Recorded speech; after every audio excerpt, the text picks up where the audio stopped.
Certified Penetration Testing Professional, Module 4, Social Engineering Penetration Testing Methodology. In this lab, we're going to look at the EC Council tool, OFISH. So we're going to simulate the actual accounts and show you what it looks like. Because let's face it, social engineering continues to be a growing threat to organizations all over the world. In fact, the TrustWave report says 86% of all the breaches in 2019 were social engineering related. So we're going to do a scenario and walk through, like I said, with just the images and stuff like that, of how you can use the OFISH tool to do a social engineering test and run an actual entire social engineering program capability at your organization. So it's just like with the social engineering toolkit, all those types of things, it gives you all that great stuff. So now what we're going to do, we're going to look at how you can use the OFISH to help your people train and learn better when it comes to what? Phishing. Because we know there's phishing attacks. So there's so many phishing attacks out there, we need a tool to be able to check, and that's what OFISH does. So it generates and you can create an entire phishing campaign. So it's a portal to test your employees' susceptibility to social engineering attacks. Simulates, provides the organization a platform to trigger a phishing simulation campaign. And you can capture the responses and provide them to your information security team. And it's a real-time tracker, so you can track user department designation-wise and a lot of different things. So here, we're just going to look at how the process works and introduce you to the actual OFISH tool. It requires an account, a trial version of OFISH, so a lot of different things might not be available, but you can experiment and explore on your own. So we're going to just walk through it. So here's the actual portal that you see me here in the web browser, and that's the OFISH portal. Now here you would log into the portal using your user credentials. When you did that, you would see this, and that's your dashboards. When you start looking at your dashboards, you got the entice to click. You got the credential harvester, send attachment, training, vishing, which of course is voice phishing, smishing, SMS text messages phishing. So you see you got quite a bit of good features in here that you can use in an organization. So it's actually a nice tool to test your users and train them, because the only defense against social engineering is security awareness and training. And that's the reality. Social engineering and security awareness training is the only tool to actually prevent that. Is your users have to be learned not to click. And the hard thing is, we said, we can deceive and trick anybody into clicking, right? So that's something you have to be aware of. All right. So we come down here. And if you want to create a new form, you create a form. So you look here, we're going to get a new email phishing campaign, and you can preview your email. So this is a pretty good one here. When you look here, World Health Organization, and we saw an entire spike of phishing-related emails with what? The coronavirus. So what we saw was all these subject line templates for coronavirus COVID-19. So when you see here, we got the World Health Organization. So it looks like it's coming from the World Health Organization. Why they would be sending you an email, I don't know. And they're saying, go through the attached document on spreading of the coronavirus. Or you can click the button to learn more about safety measures. There you go. Talk about the common symptoms of coronavirus, right? Those types of things, all these different types of things and information. Users, there's a lot of users, right? So if users come in here and start doing this stuff, then what could happen? The users could literally click on the link. So when the user clicks on the link. And remember, from the attacker perspective, I only need one click. One click gives me a compromised account. And that's why we continue to see all these campaigns grow and grow and grow, because only one click is required. Now, some users click more than once, but that's another topic for another time. But this is where we get into the problem, because the users click. But our job as testers, if we have this in our scope of work, is to see, can we trick the users? Social engineering is all about tricking the users, and that's what we have to try to do when we do this. So that's the process of how it works. So there's templates. So you can add from a file, Active Directory, so it will actually communicate with your Office 365, your G Suite, your OFISH repository, or just your quick add, where you can quick add. And there's a template where you can do all this type of stuff for your organization, which is why it's a true enterprise phishing campaign. So put the users in, you see here, CPENT user, right, gmail.com, senior software engineer, stuff like that, and now you're creating your user platform. So we said you can do multiple employees. This is an example of doing more employees, right? Different types of things you can do. And you just keep adding, and you see you get more and more users in your OFISH platform. Then you come into the training type. You got batch count, how many people you want to send it. Standard trainings, you're going to customize it. Maybe you're going to have an actual defense package, right? All right, and landing page, you've been phished, right? Let the user know, hey, you clicked on something you shouldn't have clicked on. I literally have been in so many incidents and tried to talk to the user and say, a sanity check. And what we call a sanity check of the email is you look who it's from, but remember, that's the easiest thing to spoof. And you look at the subject line. And the first thing you ask yourself on the subject line, in this case was unpaid parking tickets, why would you get that email at work? Does the police department, if you got a parking ticket, do they know where you work at? Not always. It's kind of weird that something would happen on that. And your registration should be to your home address, but none of that has your email address in it. So why would they be sending you an email address like that at work? The two we got quite often that we use in phishing campaigns is unpaid parking tickets and an undeliverable package. And every campaign that we ran, 50-some people usually received it, 5 to 15 opened it. No matter what you do, you train. Remember, if it's enticing enough, people open it. But you still want to keep training so people start learning to do that sanity check. And the sanity check is, we just said it, the subject line parking tickets. Ask yourself, why are you getting that at work? But the next thing you do is you look where they're trying to get you to click. Because, they try to immediately do this, do that. Look where they're trying to get you to click. And with your mouse, hover it, right-click, copy it, put it in an editor, text editor, Notepad, Notepad++, even Word, it doesn't matter, and look at the URL. And if the URL doesn't make sense of where you're going, don't click it. But since we're hacking, click it, right? In our pen testing engagements, we want them to click. So our goal is to have them click and make those mistakes, right? If you get it as part of your scope of work. And that's reality. In most cases, it just doesn't get asked because most organizations know their users can be tricked. In fact, there's the famous case of where 30% of the people, as they came out of the UK grocery store, and they had a laptop set up to validate the password, they gave away their password for a bar of chocolate. So yeah, so that's the thing is, users kind of don't think about that, but multi-factor, right? Multi-factor authentication. So now you see here, go through the test document of safety measures regarding spreading the coronavirus, or you can download the advisory from the below button. It kind of looks real, right? Safety measures, all those types of things.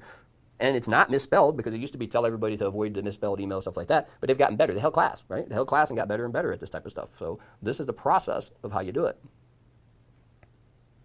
Here's your add to your whitelist, right? Whitelist details for your initiated campaign, right? Information there, right? Landing page, those types of things. Whitelisting guide, O365 and G Suite. So it's pretty efficient. It's got a lot of different types of things. And you're seeing how it's going to trigger from World Health Organization Advisory.com. Are you sure you want to trigger this campaign? If you say yes, it's going to our 2 victims, right? That's how the process works.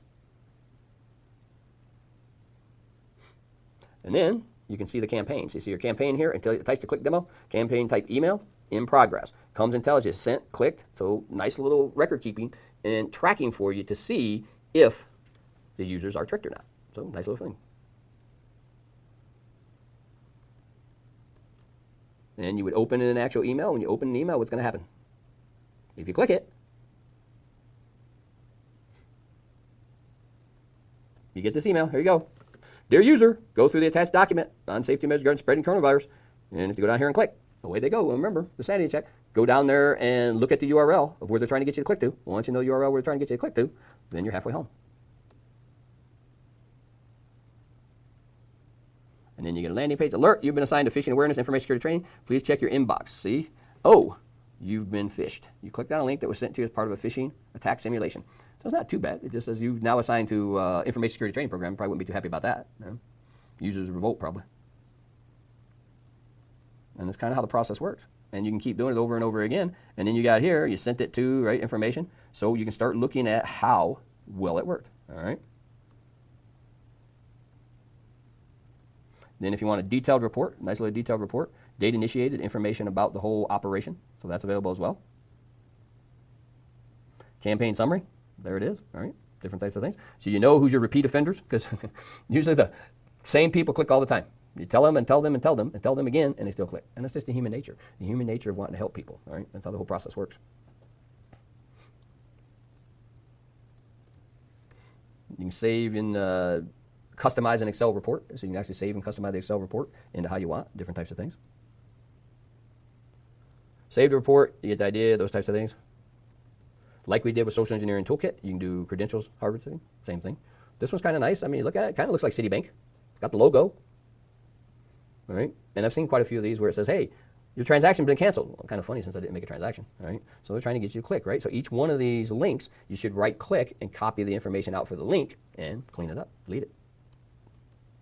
Verify where it's going.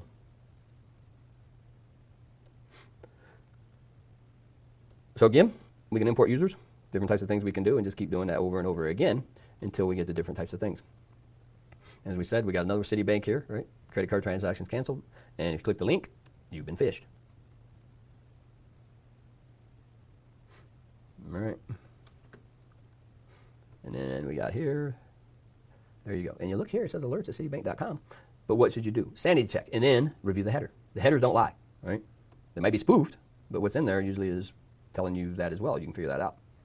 So all we want to do is just identify mechanisms you can do to help test people in your organization who violate policy on a regular basis, right? So we can do cloning, just like we did with Social Engineering Toolkit.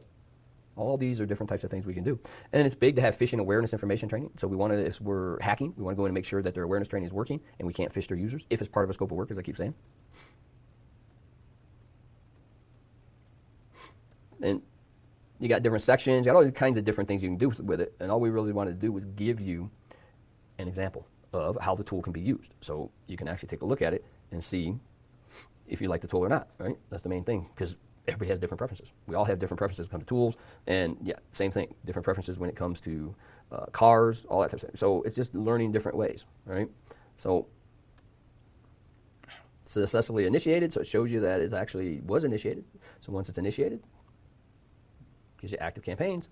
Then it shows you all the information available for your recent campaign. So what's it give you? It gives you metrics, gives you a history, gives you all this information that you like to have when you have new rollouts, new programs, all that type of stuff. This is another example, right? Security awareness training. Yeah. Click that link. You're going to really get some security awareness training.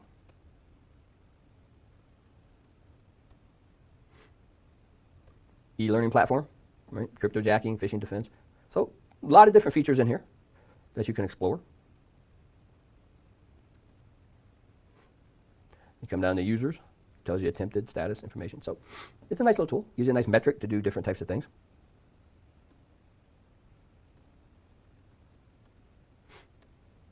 Come up here and you can get the actual data, put it into a Excel spreadsheet.